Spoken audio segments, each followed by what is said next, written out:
Hello बच्चों, नमस्कार। कैसे हैं आप सभी? आशा करता हूँ आप सभी लोग अच्छे होंगे और आपकी तैयारी बहुत ही अच्छे तरीके से चल रही होगी। दोस्तों, आज की इस वीडियो में हम यूपी पुलिस कांस्टेबल एग्ज़ाम 2019 यानी कि आपकी जो शिफ्ट थी जनवरी 2019 की फ़र्स्ट शिफ्ट, उसमें कैसा एग्ज़ाम आया था, एग्ज़ाम में क्वेश्चन किस किस प्रकार के पूछे गए थे, है ना। वर्णमाला से, सामान्य हिंदी से, है ना, मैथ से किस प्रकार के उपयोगी क्वेश्चन आप लोगों से पूछे गए। तो आप लोगों को प्रीवियस ईयर क्वेश्चंस ध्यान में रख के आगे की तैयारी करनी होगी, क्योंकि आप लोगों को पता होगा लगभग 53,000 के आसपास कांस्टेबल और पीएससी के पद आने वाले हैं, जो कि अगर हम लोग बात करें यूपी पुलिस के इतिहास की तो सबसे बड़ी भर्ती ये आगामी समय में आपके लिए आने वाली है। तो अब जो आपका एग्ज़ाम होगा, क्या जो एग्ज़ाम है जो प्रीवियस ईयर एग्ज़ाम था 2019 का या इसके बाद में 2021 का, तो इससे क्या रिलेटेड मिलेगा, क्या इसमें से एग्ज़ाम में से कुछ हेल्प मिलेगी? तो बिल्कुल।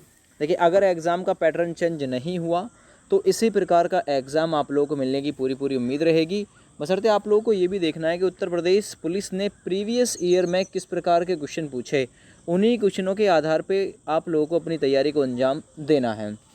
तो आज डिस्कस करने वाले हैं हम लोग 27 जनवरी 2019 के फर्स्ट पेपर की, कैसा पेपर वहाँ पे आप लोगों से पूछा गया था। ये 27 जनवरी 2019 की पहली शिफ्ट है। देखिए, इसके बारे में थोड़ा सा मैं आप लोगों को बता देता हूँ। ये गूगल से मैं वीडियो आप लोगों के लिए बना रहा हूँ, ठीक ना। पद थे पुलिस कांस्टेबल सिपाही के उत्तर प्रदेश पुलिस विभाग में, ठीक ना। उत्तर प्रदेश पुलिस विभाग की ऑफिशियल वेबसाइट upppb.gov.in ये है। परीक्षा की तिथि थी 27/1/2019। परीक्षा का समय 10 बजे से 12 बजे तक मॉर्निंग शिफ्ट था। कुल प्रश्न 150 थे, 0.5 की नेगेटिव मार्किंग थी, 2 घंटे का समय था। ठीक है भैया, चलिए इसमें थोड़ा सा मैं आपको आगे लिए चलता हूँ और सबसे पहले हम लोग बात करते हैं कि यहाँ आप लोगों से जीके से किस प्रकार के क्वेश्चन पूछे गए थे। क्योंकि जीके से 38, मैथ से 20, रीजनिंग से 37 और हिंदी से 37 और रीजनिंग से 55, ये प्रोसीजर जो है इस पर वर्क किया गया था। ठीक ना भैया। चलिए, तो सबसे पहला सवाल पूछा गया था, किस भारतीय ने अर्थशास्त्र में नोबेल मेमोरियल पुरस्कार जीता। ये पीडीएफ ना बना के आप लोगों को, ठीक ना, मैं जो गूगल ने अपने होम पेज पे, गूगल ने अपने पेज पे शामिल कर रखा है, तो उस पर ये एग्ज़ाम के क्वेश्चन आप लोगों को मैं दिखा रहा हूँ।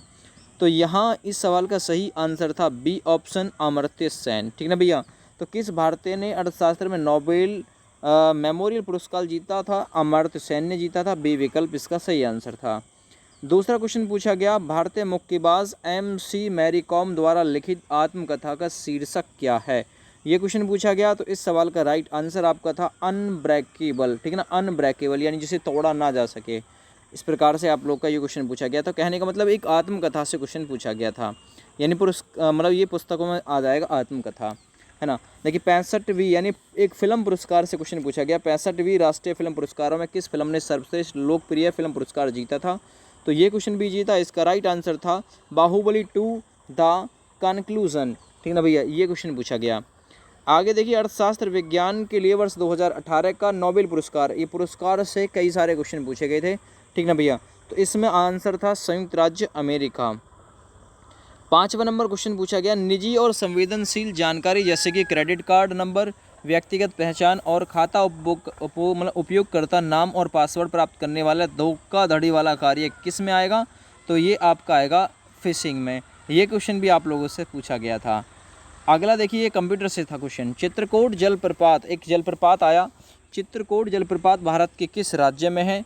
तो उस राज्य का नाम था छत्तीसगढ़, जहाँ पे चित्रकूट। तो एक जलप्रपात भी, एक झरना भी एग्जाम में आप लोगों से पूछा गया था।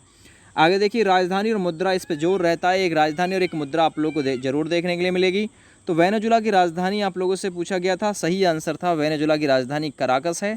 तो राइट आंसर इसका डी विकल्प था। आगे देखिए, भारत में निम्नलिखित में से रेडियोधर्मी धातु का विश्व का सबसे बड़ा भंडार कहाँ पे मौजूद है। रेडियोधर्मी धातु का, ठीक ना, तो ये थोरियम है। भारत में निम्न में से किस रेडियोधर्मी धातु का, तो धातु पूछा था, किस रेडियोधर्मी धातु का सबसे बड़ा भंडार मौजूद है, तो वो थोरियम था। ऑस्ट्रेलिया के एकमात्र द्वीपीय राज्य का नाम बताओ जो द्वीप से संबंधित है। तो इसका नाम था टैज़मेनिया। टैज़मेनिया। तो एक कुल मिला के द्वीप से भी पूछा गया। सबसे बड़ा द्वीप तो ग्रीनलैंड है। ठीक ना भैया। एक यहाँ पे पूछा गया, एक नदी से क्वेश्चन पूछा गया था, निम्नलिखित में से कौन सा शहर गोदावरी नगरी के किनारे स्थित नहीं है। ठीक है ना भैया, नासिक गोदावरी नदी के किनारे कौन सा शहर नहीं है, ये पूछा गया है। ठीक है, और शायद नासिक तो है ना। तो निम्न में से कौन सा शहर गोदावरी नदी के किनारे स्थित है, ये क्वेश्चन पूछा गया था। नहीं था यहाँ पे, नासिक था। ठीक है भैया, चलो आगे आ जाओ जरा। नीलम संजीव रेड्डी के कार्यकाल के बाद भारत की राष्ट्रपति कौन बने, अगला क्वेश्चन ये पूछा गया। तो इसका राइट आंसर था आप लोग का सी विकल्प, ज्ञानी जैल सिंह बने थे नीलम संजीवन रेड्डी के बाद में। अगला क्वेश्चन देखो, चंद्रगुप्त के पुत्र का नाम बताओ जिन्होंने 298 से 272 ईसा पूर्व के बीच शासन किया और संपूर्ण भारत में साम्राज्य को बढ़ाया। तो देखिए, चंद्रगुप्त के पुत्र का नाम था बिंदुसार। ये क्वेश्चन भी आप लोगों से आपके एग्जाम में पूछा गया। आगे देखिए, मैखेला चादर यह राज्य की महिलाओं द्वारा पहने जाने वाला पारंपरिक वस्त्र है। तो किस राज्य के जो महिला हैं, किस राज्य की महिला इस पारंपरिक वस्त्र को पहनती थी, मैखेला चादर को? तो सही आंसर था असम। असम की राजधानी दिसपुर है, डी ऑप्शन सही था। रविन्द्रनाथ टैगोर ने निम्न में से किस देश का राष्ट्रगान लिखा? देखिए, सबसे पहले तो भारत का लिखा, उसके बाद में बांग्लादेश का लिखा, अमार सोनार बांग्ला। तो ये क्वेश्चन भी आप लोगों से पूछा गया था। आगे देखिए, वर्गीज कुरियन, ठीक ना भैया, वर्गीज कुरियन को राष्ट्रीय डेयरी विकास जो कि दुग्ध उत्पादन से संबंधित है, वर्गीज कुरियन यानी कि NDDB के अध्यक्ष के रूप में नियुक्त किया गया। ठीक ना भैया, लाल बहादुर शास्त्री। वर्गीज कुरियन को किसके द्वारा राष्ट्रीय डेयरी विकास NDDB के अध्यक्ष के रूप में चुना गया? तो वो थे आपके लाल बहादुर शास्त्री जी। आगे आइए, वर्तमान भारतीय संविधान के कितने भाग है? सिंपल क्वेश्चन पूछा गया था उस समय, आपके भाग थे 25। ठीक है, तो वर्तमान भारतीय संविधान के भाग कितने हैं? 25। देखिए, मूल रूप से अभी भी 22 है ना, याद रखो, करेक्शन हो के इसमें 25 आप लोगों का राइट आंसर बन गया।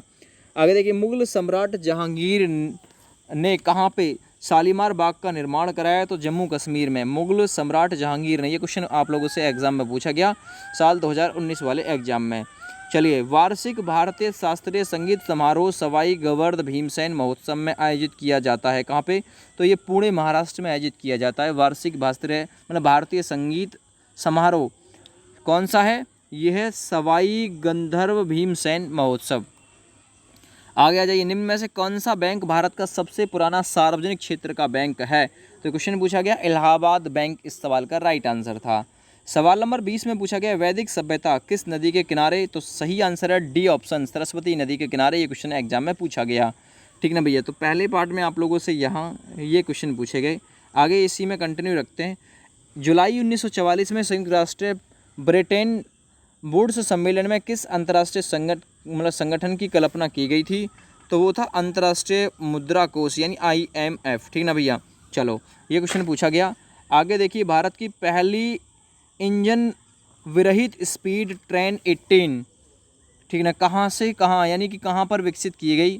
तो भारत की पहली इंजन विरहित स्पीड ट्रेन 18 ये कहाँ पे? तो सही आंसर है चेन्नई इंटीग्रेटेड कोच फैक्ट्री द्वारा विकसित की गई। तो किसके द्वारा ये विकसित की गई थी? चेन्नई इंटीग्रल कोच फैक्ट्री के द्वारा। आगे देखिए, नवंबर 2018 में भारत ने कौन से देश के साथ $500 मिलियन के सौदे पर हस्ताक्षर किया? तो ये सही आंसर था इजराइल, अभी आपका काम का नहीं है। सरदार वल्लभ भाई पटेल राष्ट्रीय पुलिस अकादमी, ये क्वेश्चन वेरी इंपॉर्टेंट था, किसके पास स्थित है? तो हैदराबाद, आंध्र प्रदेश, हैदराबाद। 2018 में 25 नवंबर, क्वेश्चन नंबर 25, नवंबर 2018 में किस भारतीय राज्य की विधानसभा भंग कर दी गई थी? तो राइट आंसर था, राज्य था जम्मू कश्मीर, लेकिन अब तो केंद्र शासित प्रदेश है। 31 अक्टूबर 2019 के बाद, याद रखना। आगे देखिए, महाधमनी के शीर्ष पर शुरू होती है। तो देखिए, उपलब्ध नहीं है, प्रश्न गलत आया था। ठीक ना भैया, ये उत्तर उपलब्ध नहीं था, ये प्रश्न गलत था, सभी को नंबर इस पर मिला था। अगला देखिए, ग्लेवेनाइजेशन, जिसमें आप लोगों को पता होगा लोहे पर ये जस्ते की परत वगैरह जो है इससे संबंधित रहती है। तो ग्लेवेनाइजेशन का मतलब इस्पात को खाली स्थान की पतली परत के साथ आवरण करना। तो ये उत्तर इसका भी उपलब्ध नहीं था, ये भी क्वेश्चन गलत माना गया था। उत्तर उपलब्ध नहीं या प्रश्न गलत। चलो आगे देखो, C16 एक अणु है जिसमें खालिस्तान के रूप में व्यवस्थित, तो किसके रूप में? तो ये भी आपका उत्तर जो है इस सवाल का गलत जो है वो माना गया था। अगला क्वेश्चन आप लोगों से पूछा गया भाई, सर्वोत्तम गुणवत्ता वाला कोयला जिसमें 80% से 95% कार्बन होता है वो कौन सा होता है? तो ये क्वेश्चन पूछा गया। सही आंसर था इसका डी ऑप्शन एंथ्रासाइट।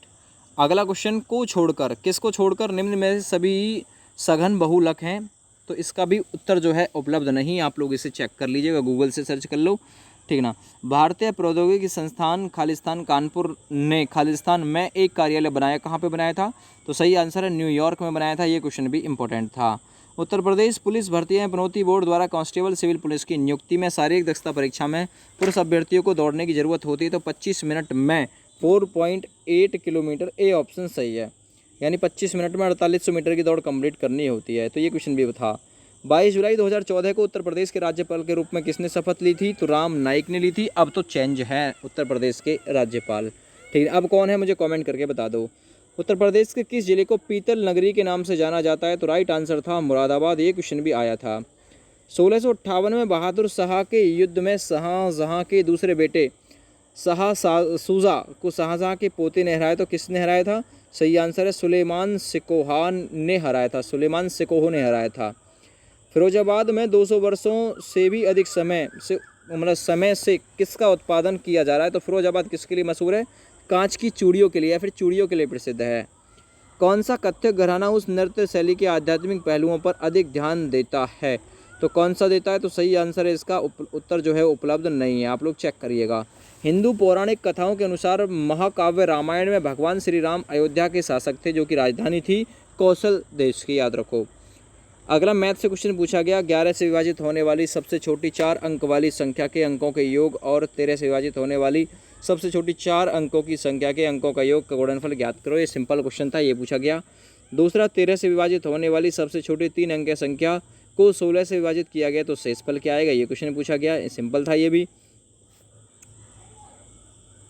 अब बात करते तीसरे नंबर पॉइंट की। तो तीसरे नंबर पॉइंट में आप लोग देखो, इसका वर्गमूल आप लोगों से पूछा गया। 6561 के वर्गमूल को ज्ञात करें, ठीक है ना। ज्ञात करके इस संख्या को अपने वर्गमूल से विभाजित किया जाता है, तो परिणाम, ठीक है भैया। पहले तो वर्गमूल और इस संख्या को अपने वर्गमूल से विभाजित किया जाता है, तो परिणाम ज्ञात करें। इस सवाल का राइट आंसर बी था। किसी वृत्त के व्यास को दोगुना कर दिया जाए तो क्षेत्रफल कितना बढ़ जाएगा? ये भी सही था, 4 गुना। एक्स के बैंक खाते में इतने रुपए शेष हैं, इतने रुपए जमा करने और इतने रुपए की निकासी के बाद क्या राशि होगी? सिंपल जोड़ घटाना था, ठीक ना भैया। आगे देखिए, एक संख्या को, यानी संख्याओं पर सक्रिय जो क्वेश्चन आते हैं वहाँ से इस सेट में बहुत ज़्यादा क्वेश्चन पूछे गए थे। एक संख्या को 3003 से गुणा किया जाता है और उसके बाद उसे 7, 11, 13 के लघुत्तर समावर्त द्वारा विभाजित किया जाता है, फिर स्वयं से विभाजित किया जाता है, परिणाम ज्ञात करो। सिंपल क्वेश्चन था। अगला क्वेश्चन अनुपात समानुपात से था। 10x + 5 मतलब अनुपात 42x + 8, 5:8 का 3 गुना अनुपात है, तो x की पावर 3 का मान, ये सिंपल था, निकाल सकते थे। 40 के वर्ग के 40% का चौथाई भाग, सिंपल क्वेश्चन। यदि बिक्री मूल्य 3 गुना किया जाए तो लाभ 5 गुना हो जाता है, लाभ ज्ञात करो, ये क्वेश्चन था, ठीक है भैया। एक क्वेश्चन था मतलब इसमें आपका लाभ हानि वाला, 42,000 में स्कूटर खरीदा और मरम्मत पर 6,000 खर्च करे और स्कूटर को इतने में बेच दिया, लाभ परसेंट क्या है? 110 रुपये वाली लागत की वस्तु, ये भी आपकी छूट से क्वेश्चन था। अगला, चक्रवृद्धि ब्याज से एक सवाल पूछा गया, ठीक ना भाई। चक्रवृद्धि ब्याज पर निवेश किए गए धनराशि 2 वर्ष में इतनी और 3 वर्ष में इतनी हो जाती, ब्याज की दर पूछी, सिंपल क्वेश्चन था। चक्रवृद्धि ब्याज से एक और क्वेश्चन पूछा गया, यहाँ पे एक साझे से पूछा गया, भाई एक कारोबार शुरू किया, बी कुछ समय के बाद इतने रुपए दे के शामिल हो गया, तो साझे से भी क्वेश्चन था। एक छात्र ने 68 के बजाय यानी त्रुटि से आप लोगों को एक क्वेश्चन जो है वो पूछा गया। ए बी से 2 गुना यानी कि समय काम से एक क्वेश्चन यहाँ पे आप लोगों का पूछा गया, ठीक है ना। एक समय दूरी से क्वेश्चन पूछा गया, आपका क्वेश्चन लिख लो आप लोग। और ये आपका ये भी समय दूरी से, यदि एक बस किसी स्थान पर ना रुके तो वह इतने घंटे में इतनी दूरी तय कर पाती है। एक त्रिभुज यानी कि आपका एक पूछा गया था आपका जो क्वेश्चन क्षेत्रफल से। आगे रीजनिंग से क्वेश्चन पूछा गया, देखिए इनमें से कौन सा शब्द जो है वो उसका गठन नहीं किया जा सकता, इसी में से छांट के, तो आप लोग कर सकते थे इसे। अंग्रेजी वर्णमाला के क्रमानुसार निम्नलिखित शब्दों में से किस शब्द के अक्षर अंग्रेजी वर्णमाला के जैसे अंग्रेजी वर्णमाला में लिखे जाते हैं, तो उसके अनुसार कौन से में? सी, ठीक ना भैया, सी ऑप्शन याद रखो। चलो एक क्वेश्चन यहाँ पे एनोलॉजी से 3 से 4 सवाल मिलेंगे आप लोगों को प्रत्येक सेट में, जैसे कि हिरण, मृग, छेना, घोड़ा किससे? तो घोड़े का दादुर से होता है संबंध, तो आप लोगों को एनोलॉजी को भी अच्छी तरीके से सीखना है मेरे दोस्त। चलिए इसमें मैं आगे बढ़ता हूँ, इसी शिफ्ट के आगे क्वेश्चन देखते हैं कि क्या क्या क्वेश्चन पूछा गया। इसी के आधार पे आप लोगों को तैयारी करनी है। एक और क्वेश्चन एनालॉजी से पूछा गया, भागना चलना एक जैसी बात होगी, भागना चलना, ठीक ना भैया। और भारी वर्षा बूंदाबांदी, थोड़ा बहुत अंतर इसमें स्पष्ट किया गया है। आप लोगों से वर्णमाला से पूछा गया कि EH को VS लिखा जाता है तो MJ को क्या लिखा जाएगा, NQ लिखा जाएगा। उस विकल्प को ज्ञात करें जो दिए गए समूह अर्थात वर्ब का सदस्य है, जैसे कि ताला, रोक, कसा हुआ, है ना। तो सही आंसर जाएगा बंद। इस प्रकार से लुप्त संख्या आप लोगों को ज्ञात करनी थी, ठीक ना भैया, कि लुप्त संख्या ज्ञात करना है। चलो एक और लुप्त संख्या आप लोगों को ज्ञात करनी है, 20, 22, 24, 26, X, 32 और Y और X के स्थान पे क्या आएगा, ये क्वेश्चन आप लोगों से पूछा गया। अगला मिसिंग नंबर से और वर्णमाला से काफ़ी सारे जो क्वेश्चन हैं वो आप लोगों से यहाँ पे पूछे गए। एक और देख लो, देखो वर्णमाला छाई रही थी साल 2018 के सेटों में रीजनिंग में। चलो आगे बढ़ते हैं, देखो एक और वर्णमाला से क्वेश्चन, तो लगभग 12 से 14 क्वेश्चन आप लोगों को मिलेंगे। कौन सा युग्म, देखिए फिर से वर्णमाला से क्वेश्चन पूछा गया आप लोगों से, ठीक ना। अब यहाँ आप लोगों से पूछा गया, ये दिशा दूरी से था यानी दिशा से था। 4 दोस्त एक इलाके में रहते हैं, A का घर B के पश्चिम में, B का घर उसके C के दक्षिण में। तो एक क्वेश्चन इस प्रकार का भी पूछा गया। Y 6 मीटर पश्चिम में चला, ये भी आपका दूरी से क्वेश्चन पूछा गया, दिशा दूरी से। और ये भी दिशा से, लगभग दिशा से 4 सवाल इस पेपर सेट में पूछे गए थे। ये कथन निष्कर्ष से क्वेश्चन पूछा गया आप लोगों से, सामने देखिए, ठीक ना भैया। चलो एक और आपका कथन तर्क से क्वेश्चन पूछा गया, एक ही पैटर्न खोला गया, फिर एक कथन निष्कर्ष से क्वेश्चन पूछा गया आप लोगों से, ठीक है भैया। अब यहाँ आप लोगों से डिक्शनरी यानी शब्दकोश के अनुसार पूछ रहा है, तो एक डिक्शनरी से क्वेश्चन आप लोगों से पूछा गया। फिर से आप लोगों को लुप्त बताना है कि भाई लुप्त में क्या आएगा। इस प्रकार से यहाँ पे बोल रहा है कि भाई दी गई श्रेणी में एक शब्द लुप्त है, दिए गए विकल्पों से उचित विकल्प देकर पूरा कर दीजिए। फिर एक वर्णमाला से आप लोगों से पूरा कराया क्वेश्चन, वर्णमाला छाई रही, 14-15 क्वेश्चन आए। फिर से आप लोगों को ये श्रेणी को कौन कंप्लीट करेगा, ये क्वेश्चन आप लोगों से पूछा गया, ठीक है भैया। चलो 5वें नंबर में देखते हैं कि 5वें नंबर में आप लोगों से क्या पूछा गया। चलिए एक और वर्णमाला मतलब एक और मिसिंग नंबर से क्वेश्चन, तो मिसिंग नंबर में भी लगभग 5 से 6 सवाल थे। मिसिंग नंबर में आप लोगों से इस टाइप का क्वेश्चन जो है वो पूछा गया। एक कैलेंडर से बहुत ही सिंपल क्वेश्चन, यदि किसी महीने का चौथा दिन रविवार है तो निम्न में से कौन सा दिन उसी महीने के 30वें दिन के पहले का छठा दिन होगा, ऐसे कोई घुमा के थोड़ा सा क्वेश्चन पूछा गया। फिर से वर्णमाला से एक लुप्त पद आप लोगों से पूछा गया, बहुत सिंपल था, ठीक ना। एक आप लोगों से कूट में लिखा जाता है, यदि 817 को मतलब कॉटन मेक्स थ्रेड ये लिखा जाता है, इसको ये लिखा जाता है, तो इसको क्या लिखा जाएगा, ठीक ना, 213 का कूट।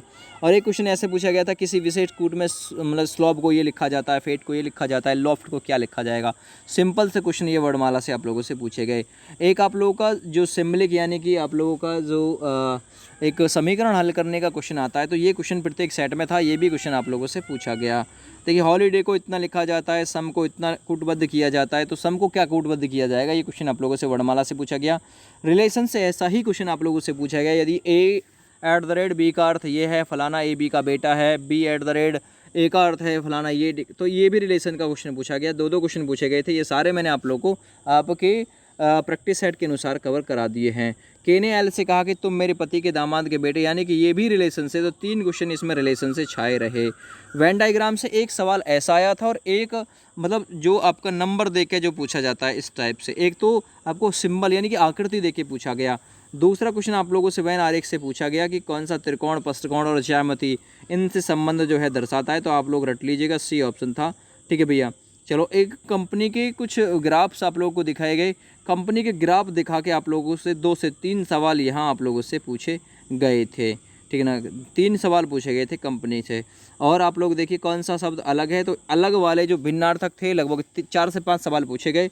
अब फिर से देखो इसमें से भिन्नार्थक पूछ रहा है कि भिन्न कौन सा है। अब देखिए इस आकृति में से, आकृतियों में से भी अलग छटवाया था कि भिन्न आकृति कौन सी है, ठीक ना। यहाँ पे देखिए अलग आकृति, 2 आकृति मिली थी और 2 आपके नंबर 1 में से छटवाए थे। बंदूक, गोली, टॉर्च, टॉर्च में क्या होगा, टॉर्च में बैटरी होगी, याद रखो। इस प्रकार से एनालॉजी से क्वेश्चन आप लोगों से पूछे गए थे, तो ध्यान देना कहाँ से हमसे क्वेश्चन पूछे गए। देखो मिसिंग नंबर से एक और सवाल आप लोगों से पूछा गया, तो मिसिंग नंबर छाया रहा। देखिए आकृति, इसमें आप लोग को निहित आकृति पकड़नी है कि निहित किस विकल्प में, 4 विकल्प इस प्रकार से दिखाए गए, वो विकल्प आप लोग को चुनना था कि जिस विकल्प में ये आकृति निहित है। देखिए कौन सा एक पैटर्न पूरा करने वाली आकृति आई थी कि भाई इसी पैटर्न को कौन सी आकृति पूरा करेगी, ठीक ना, इस पैटर्न पे। तो भाई आगे देखिए, निम्न में से कौन सी आकृति उत्तर आकृति के पैटर्न को संबंधित पूरा करेगी। इसी प्रकार से क्वेश्चन आप लोगों से प्रत्येक सेट में पूछा गया था। और इस प्रकार का एक क्वेश्चन उत्तर आकृति में घन को प्रश्न आकृति में फैले हुए घन के आधार पर नहीं बनाया जा सकता। तो एक इस प्रकार का क्वेश्चन आप लोगों से पूछा गया था। क्वेश्चन नंबर 6 से 108 प्रश्नों को उत्तर देने के लिए देखिए आप लोग इस प्रकार से शर्त वाले जो क्वेश्चन थे कि भाई चयन होगा कि नहीं होगा, छूट दी जाएगी नहीं दी जाएगी, तो इस प्रकार के क्वेश्चन भी आप लोगों से प्रतियोगिता वगैरह के क्वेश्चन जो है वो पूछे गए थे। अब देखिए पैटर्न पूरा करने की आकृति आई थी, भाई कौन सी आकृति पैटर्न पूरा करेगी। तो इस प्रकार का क्वेश्चन भी आप लोगों से पूछा गया। एक और पैटर्न पूरा करने की आकृति पूछी गई। तो आकृतियों से कई सारे क्वेश्चन यहाँ पे रखे गए थे। और एक त्रिभुज काउंटिंग का क्वेश्चन भी आप लोगों से पूछा गया था कि काउंटिंग, और एक दर्पण से आप लोगों से प्रत्येक सेट में सवाल पूछा गया था।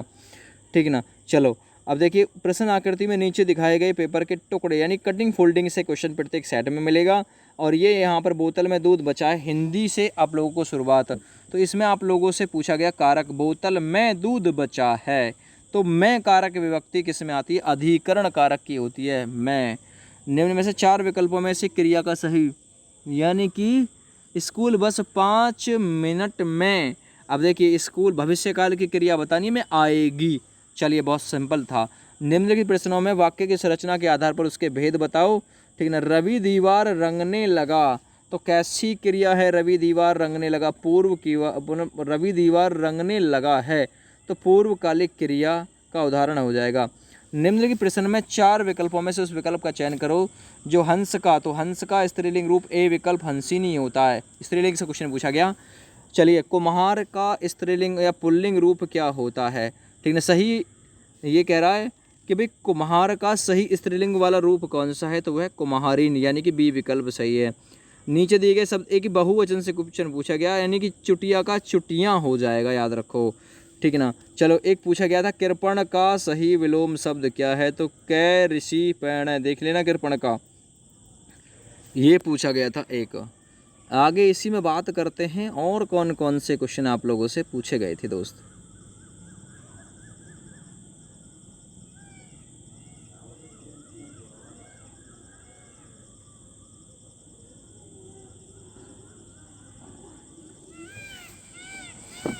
चलो तो देखो शुद्ध वर्तनी पूछा गया कि कृष्ण किस विकल्प में सही लिखा हुआ है? तो देखो कृष्ण जो है वो ए ही विकल्प में सही लिखा हुआ है।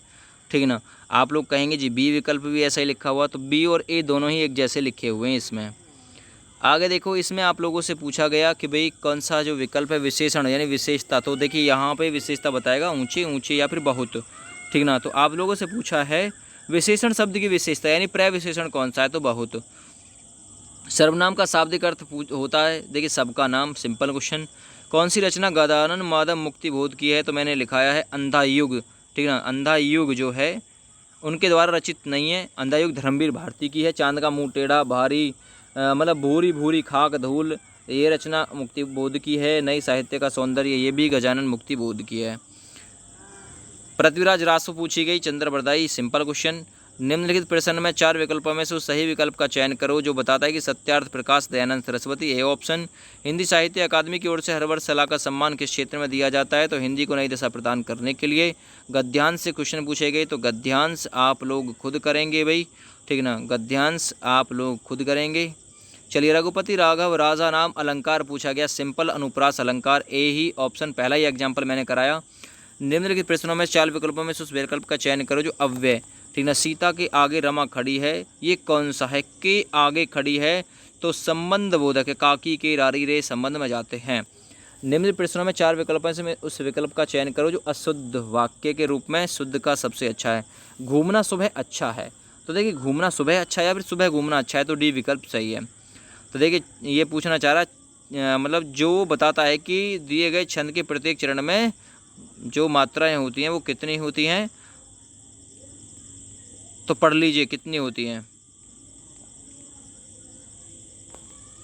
करते अभिषेक पेयोद है, बलिहारी इस वेश की है मातपुत्री में, देखिए इस गिन लोगे आप लोग। निम्नलिखित प्रश्नों में 4 विकल्पों में से उस विकल्प का चयन करो जो अंक भरना, अंक भरना मतलब आप लोग बताइए गले लगाना है ना, गोद लेना। निम्नलिखित प्रश्नों में से 4 विकल्पों में से सही विकल्प का चयन करो जो बताता है कि संयोग और वियोग किस रस के? तो देखिए संयोग और वियोग श्रृंगार रस के एग्जाम्पल है। ठीक ना भैया। ये पिताजी पत्र पढ़ने वाले हैं, इसका कर्म वाच्य बताइए। द्वारा वर्ड जिसमें आ रहा होगा वही है, ठीक ना भैया। तो यहाँ देखिए ये कर्म वाच्य पूछ रहा है, पिताजी पत्र पढ़ रहे हैं, कर्म वाच्य, तो पिताजी ने पत्र पढ़ा, है ना।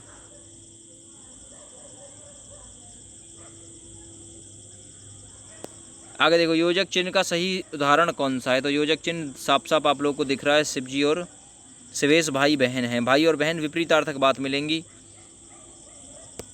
लास्ट पॉइंट और देख लो 8वां नंबर, एक आध दो इसमें उत्तर जो है वो गलत भी हैं। देखिए सप्त सिंधु किसे कहते हैं, ये क्वेश्चन पूछा गया, समास पूछा गया, 7 सिंधुओं का समूह, ठीक ना भैया, सप्त सिंधु। चलो इसमें दिगु समास हो जाएगा। उपकार को मानने वाला, ये क्वेश्चन पूछा गया, वनवर्ड से कृतज्ञ। अगला कनक का मतलब सोना। अच्छा, निम्न प्रश्नों में 4 विकल्पों में से विकल्प का चयन करो जो उपसर्ग से बना हुआ नहीं है। तो देखो आ प्लस जीवन, कु प्लस धर्म, पुनः प्लस जन्म, यानी डी ऑप्शन, दिखावा अलग है, ठीक है। निम्न प्रश्नों में 4 विकल्पों में से उस विकल्प का चयन करो जो प्रत्यय से बना है। तो इंसान बना हुआ है। स्वार्थ का विपरीतार्थक परमार्थ। अत्यधिक तो अत्य प्लस धिक। आचार विचार। दुविधा धर्म संकट। पत्थर पाषाण। ये क्वेश्चन पेपर था भैया, आप लोगों ने देख लिया कि इतने मतलब इजी क्वेश्चन आप लोगों से पूछे गए थे। तो इसी प्रकार से आगे भी आप लोगों से संभावना है कि इसी प्रकार के क्वेश्चन पूछे जा सकते हैं।